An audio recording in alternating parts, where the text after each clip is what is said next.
Hello दोस्तों, आप सभी का स्वागत है मेरे एक और नए वीडियो में। तो दोस्तों, आप सब कैसे हैं? आशा करती हूँ कि आप सब बहुत अच्छे होंगे और आपकी पढ़ाई भी सुचारू रूप से चल रही होगी। तो दोस्तों, आज हम कक्षा 12वीं विषय राजनीति विज्ञान अध्याय 5 है समकालीन दक्षिण एशिया। तो हम आज आपके लिए अति लघु उत्तरीय प्रश्न लेकर आए हैं। प्रश्न नंबर 1 है, शिमला समझौता किसके मध्य हुआ? कोई दो शर्तें लिखिए। तो उत्तर है, शिमला समझौता जो हुआ है दोस्तों, वो भारत और पाकिस्तान के मध्य यानी बीच में। तो श्रीमती इंदिरा गांधी तथा भुट्टो ने 2 जुलाई 1972 को शिमला समझौता किया। कब किया? इंदिरा गांधी और भुट्टो ने 2 जुलाई 1972 को शिमला समझौता यानी कि दोनों के बीच एक समझौता हुआ। उस समझौते की 2 शर्तें थी। पहला है, द्विपक्षीय विवाद में तीसरे का हस्तक्षेप नहीं होगा, यानी कि 2 लोगों के विवाद में कोई तीसरा नहीं आएगा। दूसरा शर्त है, कश्मीर प्रकरण को क्षेत्रीय एवं अंतर्राष्ट्रीय मंच पर नहीं उठाया जाएगा। कश्मीर जो प्रकरण है, क्षेत्रीय विवाद चल रहा था, उसको अंतर्राष्ट्रीय मंच पर नहीं उठाया जाएगा। दूसरा प्रश्न है, ताशकंद समझौता किन के मध्य हुआ? कोई 2 शर्तें लिखिए। उत्तर है, ताशकंद समझौता लाल बहादुर शास्त्री तथा आयुब खां के बीच हुआ। किसके बीच हुआ? लाल बहादुर शास्त्री और आयुब खां, इन दोनों के बीच ताशकंद समझौता हुआ। समझौते की 2 शर्तें थी। पहला था, दोनों देश अच्छे पड़ोसी का संबंध विकसित करने का प्रयास करेंगे, यानी कि जो दोनों देश हैं वो एक अच्छे पड़ोसी देश के संबंध को विकसित करने का प्रयास करेंगे। तथा दूसरा है, दोनों देश परस्पर एक दूसरे के आंतरिक मामलों में हस्तक्षेप नहीं करेंगे। दोनों देश जो हैं वो एक दूसरे के आंतरिक मामलों में हस्तक्षेप नहीं करेंगे। प्रश्न नंबर 3 है, ऑपरेशन विजय क्या था? कारगिल में पाकिस्तानी घुसपैठी को खदेड़ कर बाहर करने हेतु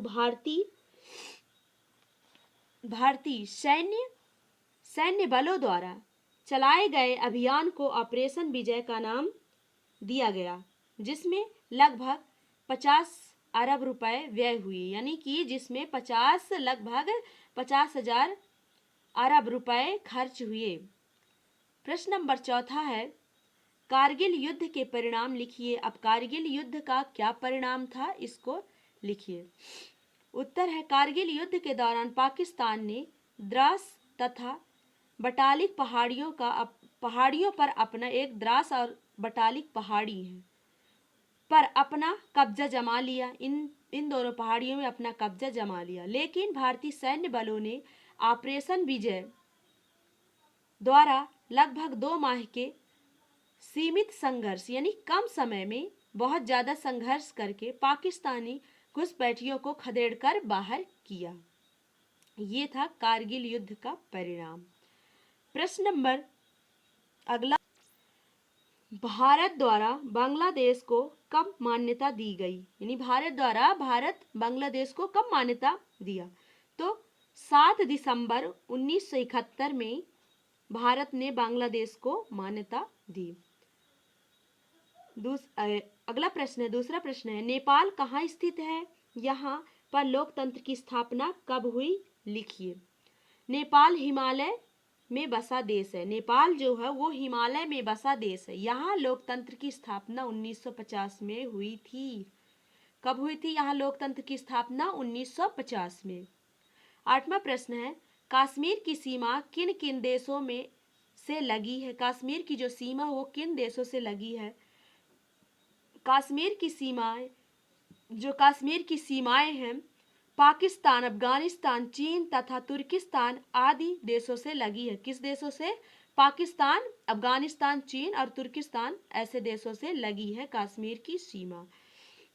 9वां नंबर है, सार्क दक्षिण आसियान जैसी प्रगति नहीं कर सका। आपके दृष्टिकोण में इसका क्या कारण है? उत्तर है, सार्क दक्षिण आसियान जैसे संगठन के बराबर प्रगति न कर सका। इसका प्रमुख कारण इसके सदस्य राष्ट्रों के मध्य यानी बीच में विद्यमान राजनीति मतभेद है। क्या है? इनके सदस्य राष्ट्रों के मध्य राजनीतिक मतभेद है।